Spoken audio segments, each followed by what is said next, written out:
आज तो है ही। मैं प्रतिपक्ष के नेताजी से कह रहा हूं 2500 कनिष्ठ अनुदेशक कौशल एवं रोजगार विभाग 11 मार्च 2024, 1000 चिकित्सा शिक्षक विज्ञापन 6 मार्च 2024, 25 जनवरी 2024 से 6 मार्च, ये मैं आपको बता रहा हूं। 3415 सूचना सहायक, 5934 पशु परिचर, 24,797 सफाई कर्मचारी। माननीय अध्यक्ष जी, अध्यक्ष महोदय, मैं आपके माध्यम से सदन को अवगत कराना चाहूंगा कि हम हमारे कार्यकाल में इसी अल्प अवधि में 45,000 से अधिक पदों के लिए भर्तियों के विज्ञापन प्रकाशित कर चुके हैं तथा इसी अवधि में 20,000 युवाओं को सरकारी नौकरी प्राप्त भी हो चुकी है। मैं यहाँ पर अपने विपक्ष के साथियों को यह भी याद दिलाना चाहूंगा कि इनमें से कुछ भर्तियां वे भी हैं जिनकी हवाई घोषणाएं तो उनकी सरकार ने की थी, लेकिन युवाओं के हित में एवं सरकारी कार्यालयों की दक्षता बढ़ाने के लिए अमली जामा उसको हम पहनाने का काम कर रहे हैं। अब ये कहते हैं ये तो हमारे हैं। अरे हमने आपसे मना किया था क्या? हमने आपको मना किया क्या? आप समय से निकालते, समय से भर्ती के तो आपके खाते में जाएंगी। कौन मना कर रहा है? हम कह रहे हैं आपको, हमने जगह निकाली है, समय से भरेंगे युवाओं को। जो सपने युवाओं ने देखे उनके सपनों को पूरा करेंगे। मैं आपसे कहना चाहता हूं, जब नाव जल में छोड़ दी, अध्यक्ष जी, जब नाव जल में छोड़ दी, तूफान में ही मोड़ दी, दे दी चुनौती सिंध को, फिर पार क्या मझधार का।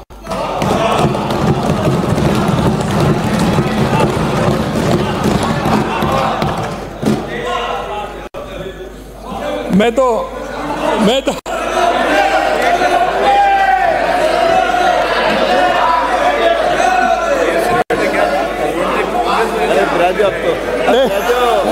ऐसा है, आप जब मेरे से बात करते हैं, अरे श्रोण माननीय सदस्य ब्राजो, माननीय सदस्य, अरे आप चिंता क्यों कर रहे हैं? मैंने कहा ना आपको पानी हम ही पिलाएंगे। बार खड़े मत हो, एक बार हो गए, 2 बार हो गए, बैठिए। अध्यक्ष जी ये कहेंगे सदस्य आपको जल पिलाने का काम हम ही करेंगे, पानी तो वो पिलाएंगे आपको। अरे सरमन जी मेरी बात सुनिए, पानी तो वो पिलाएंगे आपको, जल में पिला दूंगा। अरे बैठो, बार हो गया। अरे भाई हो गया, एक बार 2 बार माननीय अध्यक्ष जी, खड़े हो गए। माननीय अध्यक्ष जी, नहीं होता। पिछली सरकार के कार्यकाल में कुप्रबंधन, अपराधियों को संरक्षण देने तथा अनावश्यक हस्तक्षेप के चलते हमारा हमेशा से शांत प्रिय माने जाने वाला प्रदेश पूरे देश में अपराध तथा आपराधिक गतिविधियों के बारे में चर्चित रहा। इससे प्रदेश की प्रतिष्ठा को भी ठेस पहुंची, आम जन के मन में असुरक्षा का भावना उत्पन्न हुई तथा निवेश के माहौल पर भी विपरीत असर पड़ा। जैसे कि हमारे प्रतिपक्ष के नेताजी ने भी कहा था कि वास्तव में पड़ता ही है। मैंने प्रदेश की बागडोर संभालते ही पुलिस दल को न सिर्फ कानून व्यवस्था बनाए रखने के लिए सख्त हिदायत दी, वरन उन्हें बिना किसी दबाव के निडर होकर कार्य करने के लिए भी समय समय पर प्रोत्साहित किया। जहां हमने एसआईटी का गठन कर पेपर लीक अपराधियों के सलाखों के पीछे पहुंचाया, वहीं प्रदेश की कानून व्यवस्था की स्थिति पर भी निगरानी बढ़ा दी है। मैं आ रहा हूं, आपके क्वेश्चन पे आ रहा हूं, चिंता मत करिए। नेता प्रतिपक्ष ने भी ठीक ही कहा है कि अभी छोटी छोटी मछलियां पकड़ी हैं। माननीय प्रतिपक्ष के नेताजी ने कहा था कि अभी छोटी छोटी मछलियां पकड़ी हैं, बड़े मगरमच्छ तो अभी बाहर हैं। अध्यक्ष महोदय, मैं कहना चाहूंगा कि ये बिल्कुल चिंता ना करें, बिल्कुल चिंता ना करें। छोटी मछलियों के लिए इनका जाल छोटा पड़ गया था, लेकिन मैं ब्रजभूमि से आता हूं और मेरी सुदर्शन चक्रधारी बंसी वाले में अटूट आस्था भी है।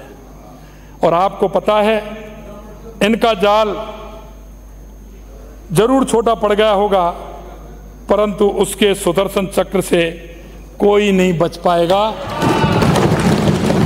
अब बड़े बड़े मगरमच्छ का भी पूरा सुदर्शन चक्र वाले जब आएगा तो बड़े बड़े मगरमच्छों का भी पूरा इलाज हो जाएगा।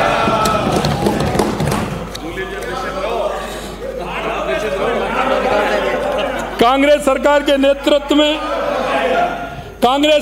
नेतृत्व में प्रदेश एक ही दिशा में बहुत आगे बढ़ गया, लेकिन इस दिशा की जानकारी भी माननीय सदन को देना चाहूंगा। एनसीआरबी के आंकड़ों के अनुसार में महिला अत्याचार एवं बलात्कार में राजस्थान को आप पहले स्थान पर ले आए थे। ये मैं नहीं कह रहा हूं, इसको आप पहले नंबर पर लेकर के आए थे। इनके साथी तो में कहते थे कि हम तो गए आज, वो पहले भी नहीं थे और आज भी गए। इनके साथी जो कहते थे एक मगरमच्छ का, बड़े बड़े मगरमच्छ का नाम आते ही कुछ लोग यहाँ से रवाना हो गए। ऐसा है, मैं आपसे कहना चाहता हूँ माननीय अध्यक्ष जी, मैं आपसे निवेदन करना चाहता हूँ। माननीय अध्यक्ष जी, मैं आपके द्वारा निवेदन करना चाहता हूँ कि इनके साथी तो ये भी कहते थे ये तो मर्दों का प्रदेश है। मर्दों का प्रदेश है। आपके कार्यकाल के प्रथम 6 माह की तुलना में हमारे 6 माह की अल्पावधि में ही आप कर लीजिए कि आपके 6 माह जो हुए थे उसमें कितने अपराध थे, और हमारे 6 माह हुए हैं, 7वां माह है, आप देख लीजिए कितने अपराध हैं। मैं आपसे कहना चाहता हूं कि इन्होंने जिस तरह से सर्वसार किया, आज भी लोग कहते हैं कि आपकी विधानसभा के अंदर तो ऐसे लोग भी हैं जो मर्दों का देश बताते हैं, प्रदेश बताते हैं। मैं माननीय अध्यक्ष जी आपके माध्यम से कहना चाहता हूं, यह सर्वसार करने वाली घटना भी हुई थी। SC/ST उत्पीड़न में 9% की कमी आई है। आज की अगर आप देखें, कुल अपराधों में 4.5% की कमी आई है। महिला अत्याचार में 1% की कमी आई है। इसके साथ ही लंबे समय से आपकी नाक के नीचे चल रहे अंग प्रत्यारोपण के अपराध को भी हमने उजागर कर दोषियों को नहीं बख्शा है। आप उनको छुपा रहे थे, कितने समय से अंग प्रत्यारोपण चल रहा था, लेकिन आपने उनको भी नहीं पकड़ा। हमने तो उनको भी पकड़ने का काम किया है, दोषियों को नहीं बख्शा। प्रदेश में शांति व्यवस्था बनाए रखना तथा आमजन में सुरक्षा की भावना पुनः पैदा करना हमारी प्राथमिकता है। माननीय अध्यक्ष जी, सफर में मुश्किलें आए तो हिम्मत और बढ़ती है। अगर कोई रास्ता रोके तो जरूरत और बढ़ती है। अगर बिकने पर आ जाओ तो घट जाता है दाम। अक्सर ना बिकने का इरादा हो तो कीमत और बढ़ जाती है।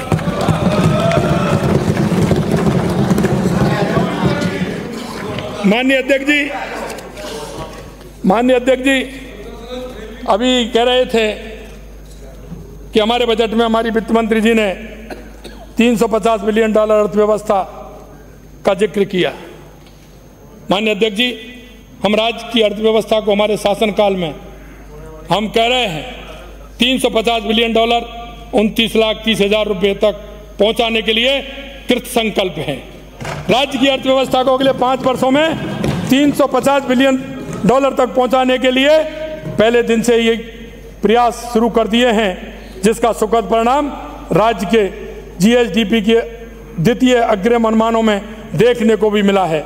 इन अग्रिम अनुमानों में के अनुसार वर्ष 2023-24 में राज्य की अर्थव्यवस्था में गत पूर्वानुमान 11.58% की तुलना में 12.56% की वृद्धि होना संभावित है। वर्ष 2023-24 में GSDP 15.28 करोड़ रुपए रहने का अनुमान है, जो कि पूर्व अनुमान 15.24 लाख करोड़ रुपए से 4,000 करोड़ रुपए अधिक है। राज्य के विकास हेतु औद्योगिक गतिविधियों को बढ़ावा दिया जाना आवश्यक है। गत 5 वर्षों में अर्थव्यवस्था में औद्योगिक क्षेत्र का योगदान घटा है। वर्ष 2017-18 में औद्योगिक क्षेत्र का योगदान 29.23% था, जो कि वर्ष 2022-23 में घटकर 27.42% रह गया है। अब हमारी सरकार द्वारा इस ओर व्यापक ध्यान देने के फलस्वरूप यह बढ़कर 28.21% रहना अनुमानित है। राज्य में गत 3 वर्षों से प्रति व्यक्ति आय में वृद्धि दर लगातार घट रही है। वर्ष 2020-21 में प्रति व्यक्ति आय में वृद्धि दर 16.65% थी, जो वर्ष 2022-23 में घटकर 12.38% थी। 2023-24 में घटकर 11.49 हो गई प्रतिशत रह गई। हमारी सरकार प्रदेश की अर्थव्यवस्था में व्यापक सुधार लाकर रोजगार और आय के साधनों में वृद्धि कर प्रति व्यक्ति आय में अपेक्षित वृद्धि करने के लिए सतत प्रयासरत रही। माननीय अध्यक्ष जी, विकसित राजस्थान की दिशा में बढ़ते कदम, माननीय सदस्यगण इस बात से सहमत होंगे कि इस दिशा में त्वरित गति से कदम बढ़ाने के लिए हमने जहां एक और बजट में नवीन industry policy, export policy, tourism policy, logistic policy लाने जैसी नीतिगत प्रावधान किए हैं, वहीं सस्टेनेबल ग्रीन ग्रोथ एवं कराधान की दृष्टि से भी कई महत्वपूर्ण निर्णय किए हैं, जैसे कि कर एवं गैर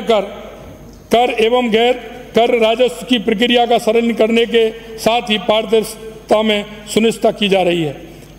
CNG PNG पर वैट दर को 14.5% से कम कर 10% किया गया है। 200 करोड़ रुपए का ई व्हीकल प्रमोशन फंड गठित करना भी प्रस्तावित किया गया है। राज्य के युवाओं को एविएशन सेक्टर में रोजगार के अधिक अवसर उपलब्ध कराने की दृष्टि से FTO एवं ATO को ATF पर वैट दर 26% से घटाकर 2% की गई है। कृषकों की आय में वृद्धि किए जाने की दृष्टि से एग्रो प्रोसेसिंग पॉलिसी लाया जाना प्रस्तावित किया गया है। साथ ही श्री अन्न प्रमोशन एजेंसी की स्थापना से भी किसानों को आय बढ़ाने की दिशा में प्रयास किए जाएंगे। माननीय अध्यक्ष जी, मुझे पूरी आशा है कि विपक्ष के हमारे साथी सभी साथियों ने अनुभव होने के कारण बजट 2024 के आंकड़ों का ध्यानपूर्वक अध्ययन किया होगा। फिर भी मैं उन्हें याद दिलाने की दृष्टि से माननीय सदन को और हमारे समय का अंतर पुनः अवगत कराना चाहूँगा। राजकोषीय घाटा GSDP का प्रतिशत वर्ष 2023-24 के 4.26% से कम होकर 2024-25 में 3.93% अनुमानित है। डेट टू GSDP का प्रतिशत वर्ष 2023-24 से 37.34% से वर्ष 2024-25 में घटकर यह 35.97% अनुमानित है। पूंजीगत व्यय हेतु प्रावधान वर्ष 2023-24 से 65.5% बढ़कर वर्ष 2024-25 में 44,216 करोड़ 48 लाख रुपए अनुमानित है। इस प्रकार यह स्पष्ट है कि हम विकास फिस्कल कंसोलिडेशन के पथ पर अग्रसर हैं।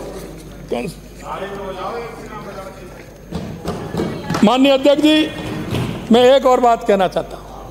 विभाजन की राजनीति बनाम समन्वय का सहयोग की संकल्पना, विपक्ष की मानसिकता बातों से आने वाले माननीय सदस्यों के द्वारा सुनाई गई जाति राजनीति से ओतप्रोत कविता से भी स्पष्ट हो जाती है। माननीय सदस्य ने अपने वक्तव्य के अंत में प्रश्न किया था कि गांव किसका है, शहर किसका है, देश किसका है, अथवा महोदय मैं आपके माध्यम से इस मानसिकता के भी जवाब देना चाहता हूं। ये गांव, ये शहर, ये देश, ये गांव, ये शहर, ये देश मजदूर का, किसान का, वीर जवान का, नारी के सम्मान का, युवा के कल्याण का और सबके उत्थान का।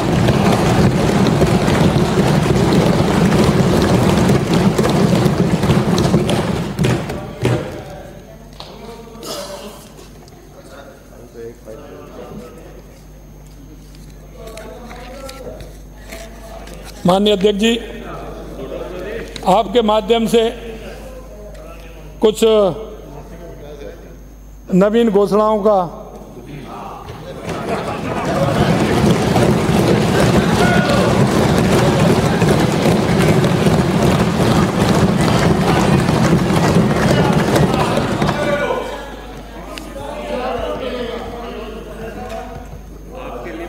आधारभूत संरचना, सड़क एवं परिवहन। माननीय सदस्यों ने 23 जुलाई 2023 24 को केंद्र सरकार के बजट में ग्रामीण सड़कों से संबंधित PM JSY प्रधानमंत्री